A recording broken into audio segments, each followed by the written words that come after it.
ವಸಂತನು ಕಮಲನು ಬಂದು ಕರೀತಾರಣ್ಣ. ಮನೆ ಹತ್ರ ಬರ್ತಾರೆ, ಬಾಗಿಲು ತೊಡ್ತಾರೆ. ಯಾರು ಅಂತೀನಿ. ನಾನು ವಸಂತ ಅಂತ ಕಮಲನು ವಸಂತನು ಕರೀತಾರೆ. ನನಗೆ ಕರೆದ್ಮೇಲೆ ನಾನು ಹೋಗ್ತೀನಿ. ಯಾಕಣ ಅಂತೀನಿ. ಕೇಸ್ ತೆಗಿಸ್ತಾರೆ, ಬಾ ಅಮ್ಮ ಅಂತಾರೆ. ಎಲ್ಲಿಗಣ ಅಂತೀನಿ. MLA ಮನೆ ಹತ್ರ ಕೇಳ್ತಾರೆ. ಅಲ್ಲಿಂದ ಕರ್ಕೊಂಡು ಸೀದಾ ಅಲ್ಲಿ JP ಪಾರ್ಕ್ ಹತ್ರ ಒಂದು ಮನೆ ಇರುತ್ತೆ, ಅಲ್ಲಿ ಕರ್ಕೊಂಡು ಹೋಗ್ತಾರಣ್ಣ. ಅಲ್ಲಿ ಕರ್ಕೊಂಡೋಗಿ ಇನ್ನೇನಾದರೂ ಉಸಿರು ಬಿಟ್ಟರೆ ನಿನ್ನ ಕರ್ಕೊಂಡು ಹೋಗ್ತಾರೆ, ಮೇಲೆ ಕರ್ಕೊಂಡು ಹೋಗ್ತಾರೆ. ಅಲ್ಲಿ ಕರ್ಕೊಂಡೋಗ್ಬಿಟ್ಟು MLA ಸಾಹೇಬ್ರು ಇರ್ತಾರೆ ಅಂತ ಹೋದರೆ, ಯಾಕಣ್ಣ ಕರ್ಸಿರಂತಲ್ಲ ಅಂದ್ರೆ, ಬಾ ಆಶಾನಗರ ರಾಣಿ ನೀನು ಬಾ ಅಂತ ಕರೀತಾರೆ. ಕರೆದ್ಮೇಲೆ ನಾನು ಹೋದ ಕೂಡಲೇ ಹಂಗಾಗಿ ಅವ್ರನ್ನ ನಾನು ಬಿಡೋದೇ ಇಲ್ಲ. ವಸಂತ ಕಪಲ್ ಹೊಡಿತಾರೆ ನನಗೆ. ವಸಂತನೂ ಅಲ್ಲಿ ಒಳಗೆ ಕೆಳ್ಕೊಂಡು ಒಂದು ಒಳಗಡೆ ಇದ್ರ ಥರ ಇರುತ್ತೆ, 2nd ಫ್ಲೋರಲ್ಲಿ ಹಾಕ್ಕೊಂಡು ಅವಳು ರೇಪ್ ಮಾಡೋ, ಅವಳನ್ನ ಬಿಡಬೇಡ ಕಣೋ, ಹಂಗೆ ಮಾಡಿ ಹಿಂಗೆ ಮಾಡು ಅಂತೇಳಿ ಎಲ್ಲ ಕಚ್ಚಿ ಬಡ್ದು ನನಗೆ ತುಂಬ ಟಾರ್ಚರ್ ಕೊಟ್ಟು ತುಂಬ ಹಿಂಸೆ ಕೊಡ್ತಾನೆ ವಸಂತ. ಮೇಲೆಲ್ಲ ಬಿದ್ಕೊಂಡು ನಾನು ಸಹಕರಿಸಲ್ಲ, ಗಟ್ಟಿಯಾಗಿ ಕೈ ಎಲ್ಲ ಹಮ್ಕಿ ಹಿಡ್ಕೋತೀನಿ, ಆದರೂ ಬಿಡಲ್ಲ. ಆಮೇಲೆ ವಸಂತ ಇನ್ನೂ ಆಗಿಲ್ವೇನೋ ಬಾರೋ ಅಂತ ಹೇಳ್ಬಿಟ್ಟು ಚೆನ್ನಕೇಶನ್ ಕರೀತಾರೆ. ಕೇಶವ ಹೋಗು, ಅವಳು ತುಲ್ಲರೆಯವ್ರಿಗೂ ಕೇಳಿದ್ಬಿಟ್ಟು ಬಾರೋ, ಅವಳನ್ನ ರೇಪ್ ಮಾಡು, ಅವಳನ್ನ ಚೆನ್ನಾಗಿ ಮಾಡಿಬಿಟ್ಟು ಬಾರೋ ಅಂತ ನನ್ನ ಮೇಲೆ ಎಷ್ಟು ಧೈರ್ಯ ಇದೆ ಕಂಪ್ಲೇಂಟ್ ಕೊಡ್ತಾಳೆ.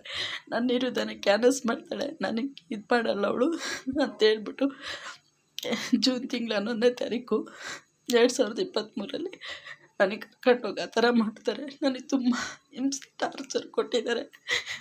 ಆಮೇಲೆ ಸರಿ ಅಂತ ಇದಾಯಿತು. ಆಮೇಲೆ ಎಷ್ಟು ಹೊತ್ತ ಮಾಡ್ತೀಯ ಬಾರೋ ಕೇಶವ ಅಂತ ಕರೀತಾರೆ MLA ಮುನಿರತ್ನವರು.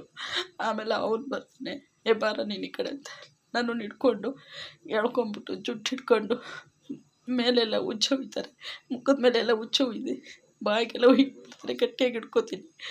ಆಮೇಲೆ ಕಪಾಲಕ್ಕೆ ಹೊತ್ತು ಹೊಡೆದ್ಬಿಟ್ಟು ಕೈ ಗಟ್ಟಿಯಾಗಿ ಇಟ್ಕೊಂಡ್ರು ಅಂತಾರೆ. ಆ ಕಡೆ ಈ ಕಡೆ ನನ್ನನ್ನು ಕಿರ್ಚಾಡಕ್ಕೆ ಹೋದರೆ ನೀನು ಇಲ್ಲೇ ಮೆಟ್ರೈಸಿಗೆ ಸಾಯಿಸ್ಬಿಡ್ತೀನಿ ಅಂತಾರೆ. ಆಮೇಲೆ ಆವಾಗ ನನ್ನ ಈ ಕೈಗೆ ಇಂಜೆಕ್ಷನ್, ಇನ್ನೊಬ್ಬನ ಯಾರೋ ಎಷ್ಟೊತ್ತ ತರೋದು, ಎಷ್ಟೊತ್ತ ಬರ್ತೀಯ, ಇನ್ನೂ 10 ಗಂಟೆ ಆಯಿತು, ಬರಲಿಲ್ವಲ್ಲೋ ಅಂತಾರೆ.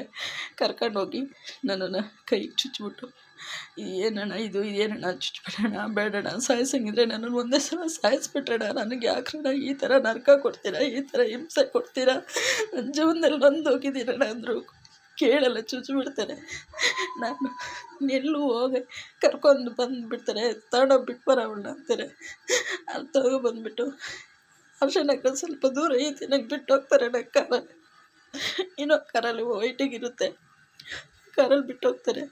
ಬಿಟ್ಟೋಗ್ಬಿಟ್ಟು ನನಗೆ ಆ ಕಾಯಿಲೆ ಹುಷಾರು ಮಾಡ್ಕೊಳ್ಳೋಕ್ಕೆ ನನ್ನ ಕೈಯಲ್ಲಿ ಎಲ್ಲರೂ ಹೋದರೆ ಮುನಿರತ್ನ ಇರೋದಂದ್ರೆ ನನ್ನನ್ನು ಬಿಡಲ್ಲ, ನನ್ನ ಮಕ್ಕಳು ಬಿಡಲ್ಲ.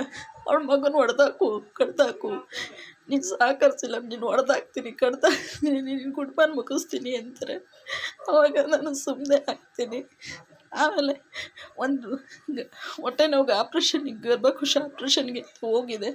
ಒಂದು ಆಪ್ರೇಷನ್ಗೆ ಹೋದಾಗ ವಾಣಿ ವಿಲಾಸಲ್ಲಿ ನಿನಗೊಂದು ಕಾಯಿಲೆ ಇದೆ, HIV ಸಂಬಂಧಪಟ್ಟಿದ್ದಂಥದ್ದು ಕಾಯಿಲೆ, EDR ಥರ ಬಂದಿದೆ, ಲೈಫ್ ಲಾಂಗ್ ಇರುತ್ತೆ, ಅದು ಹೋಗಲ್ಲ, ಹುಷಾರಾಗಲ್ಲ ಅಂತ ಹೇಳಿದ್ರು. ಆವಾಗ ನನಗೆ ಮನನೊಂದು, ನನಗೆಲ್ಲೋದ್ರೂ ಟ್ರೀಟ್ಮೆಂಟ್ ಸಿಕ್ಕಲ್ಲ, ನಾನು ಬಡವಿ, ನಾನು ಎಲ್ಲೋಗಲಿ ಅಂತ ನಾನು ಎಲ್ಲರನ್ನ ಅವ್ರನ್ನ ಇವ್ರನ್ನ ಕೇಳಿಕೊಂಡು ಕೈ ಬಿಟ್ಬಿಟ್ಟು ಇವತ್ತು ಮನನೊಂದು